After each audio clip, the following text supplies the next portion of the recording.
Well, howdy there, guys. Welcome back to Stewie MTG. And finally, we are back with some deck techs. Once again, Stewie is doing laundry. And we've got ourselves, I know I've done this deck in the past. There have been some updates since then, I think. The next deck in order is Zaxara, the Exemplary. One, a black, green, and a blue for a 2/3 Nightmare Hydra. It's got Death Touch and it taps to add 2 mana of any one color. Whenever you cast a spell with X in its mana cost, create a 0/0 green Hydra creature token, then put X +1/+1 counters on it. So this is Hydra Tribal. So yes, I've got the Hydra tokens. But also there is 2, shall we call them, infinite combos in this deck. And actually, one of the last times I played it, actually drew both in my opening hand, which was crazy. So it's going to be going off of Zaxara's tap ability to add 2 mana of any one color.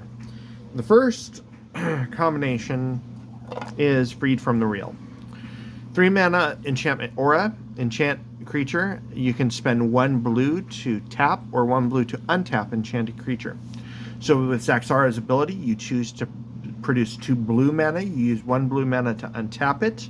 You have 1 blue mana floating. You tap it again and continue the process, and you continually have 1 blue mana floating each time you repeat this process ad infinitum.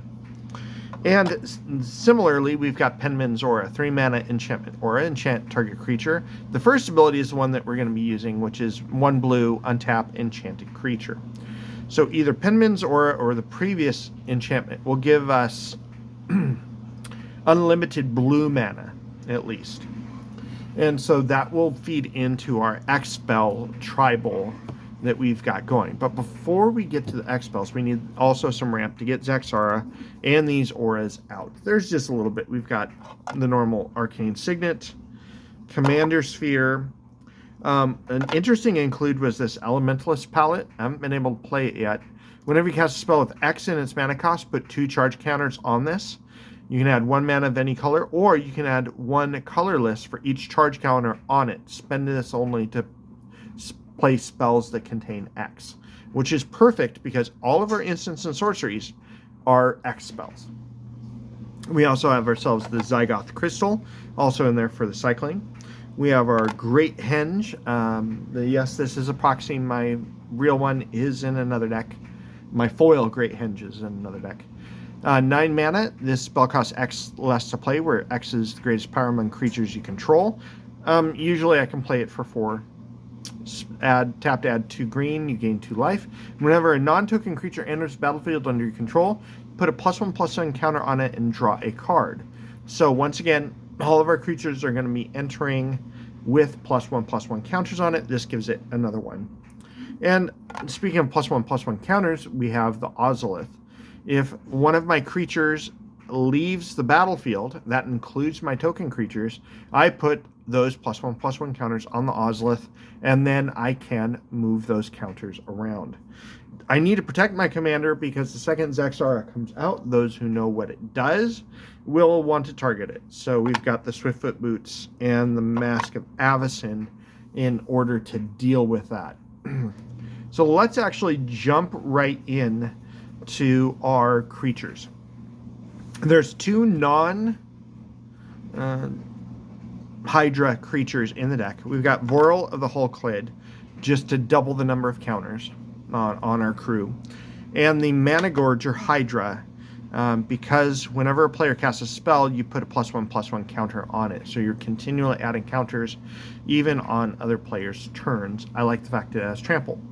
So the rest of our Hydras are X spells. We're starting off with a nice foily Stonecoil Serpent, and then I pulled from a pack. Once again, it's great. It's got reach, you got trample, protection from multicolored, and it enters with X +1/+1 counters on it. A great dump, so it's a 2-for-1. With my commander out in play, let's say I dump 5 mana into Stonecoil Serpent, I get a 5/5 Stonecoil Serpent, and I will get a 5/5 Hydra. Same thing is then true for Hungering Hydra.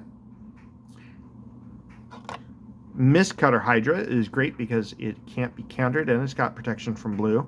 A lot of the commander players I play have either mono blue or blue in the decks that they play, so that's a bonus for me.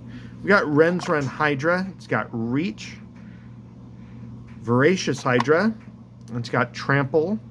And when it comes into play, I can double the number of counters that come on it, which is awesome. It gets huge, and with their Hydra. I'm saying awesome too much. We've got ourselves a Spellbane Hydra. I can take a counter off of it and spend 3 mana to destroy an artifact or enchantment. We have ourselves a Genesis Hydra. Comes into play. You may reveal the top X cards of your library. You may put a non-land permanent with converted mana cost X or less from among them onto the battlefield. So it's basically, it has Cascade, in other words. We also have Neverwinter Hydra. You get to roll a XD6 and it enters with more counters on it equal to the results. I haven't really been able to play that one yet to see if I like it or see if I want to put in a different Hydra. We have ourselves here Lifeblood Hydra. If it dies, you draw cards, you gain life and draw cards equal to its power. And, oh, I missed this one in the non-Hydra. But we have ourselves Maga, Trader to Mortals, X and 3 black. It comes into play with X +1/+1 counters on it. When it comes into play, target player loses life equal to the number of counters on it.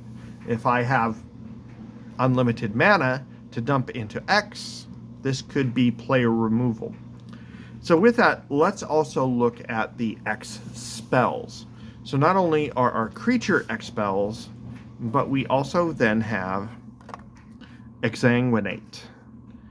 Talk about taking all your opponents out of the board at the same time. Same thing here with Torment of Hailfire. Black Sun Zenith for some creature removal. Finale of Eternity. Once again, some creature removal. Gaze of Granite. And some counters with Spell Blast, Clash of Wills, Thassa's Intervention, good old Syncopate. This is about the only deck I can see Syncopate really going into. Favorite, I love resolving a Villainous Wealth, especially in multiplayer table. Target opponent exiles top X cards of their library. You may cast any number of those spells with converted mana cost X or less from among them without paying their mana cost. You select the opponent that you think is going to have the juiciest stuff. And a card draw with Damnable Pact and Fascination. Some ramp with Nylea's Intervention, and a backup in case you need to get rid of some pesky flyers. A nice revised Stream of Life to gain some life. We want to tap those bad boys down so our Hydras can go in and swing with Gridlock and Icy Blast. We have a tutor in Finale of Destruction and a potential overrun effect. Squall Line, mainly to deal with the flyers. Kamal's Druidic Vow, looking mainly for lands, not so much the legendary creatures. Same thing here with Animus Awakening. We have Profane Command to drain life our opponent for X, and Erebos' Intervention to either exile cards or to kill a creature. And lastly, to get rid of a pesky flyers, is Hurricane, because nobody sees a hurricane coming.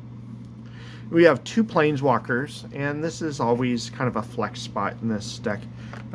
Nissa, Steward of Elements, it's X and another X spell.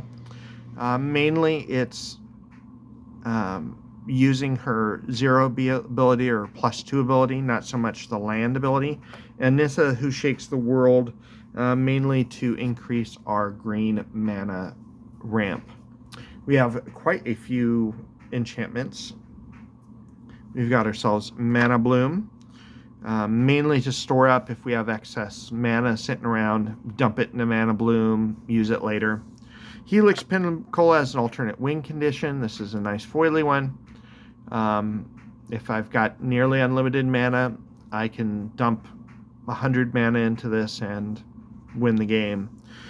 Same thing here with Simic Ascendancy. some alternate win conditions, Sultai Ascendancy for some card selection, Unbound Flourishing to double the number of the value for X. And also, whenever you cast an instant or sorcery or spell or activate an ability, if it includes an X, you get to copy it. So once again, another doubling, kind of a doubling season for X spells. Gurk Uprising, most likely my creatures are going to have power 4 or greater, and giving those creatures that don't already have trample. Hydra's Growth continues to multiply counters on the creature. Adama's Climb, really easy to get those. A creature has 3 or more +1/+1 counters. That's going to be pretty much all of my creatures. Flip it into the land. Titan's Nest, just a way of creating extra mana if I need to by exiling cards out of my graveyard. And its card selection. Wilderness Reclamation, a way of untapping my lands so that I can play some of those X spells on my opponent's turn. Mirari's Wake as a mana doubler. I kind of don't care about the +1/+1. Same thing here with the Zendikar Resurgent to double up my mana. And we've already come, if you guys have lasted the nearly 12 minutes, to the non-base glands. We've got a Tainted Wood, Quandrix Campus, Tidepool Bridge, Mystic Sanctuary, Fable Passage, Halimar Depths, Sunken Hollow, Bajuka Bog, Witherbloom Campus, Blighted Woodland, Yamavaya Coast, Myriad Landscape, Zygoth Triome, Woodland Cemetery, Path of Ancestry, name Hydras. Get some of the air out of this bugger. Command Tower, Rogue's Passage. You'd like to make one of those giant Hydras unblockable. Temple of Mystery, Darkwater Catacombs, Watery Grave, Foily Woodland Chasm, Evolving Wilds, Temple of Deceit, Foil Temple of Malady, Llanowar Waste, and lastly, Opulent Palace. Well, anyways, this has been Zaxara and my X-Spell Tribal deck.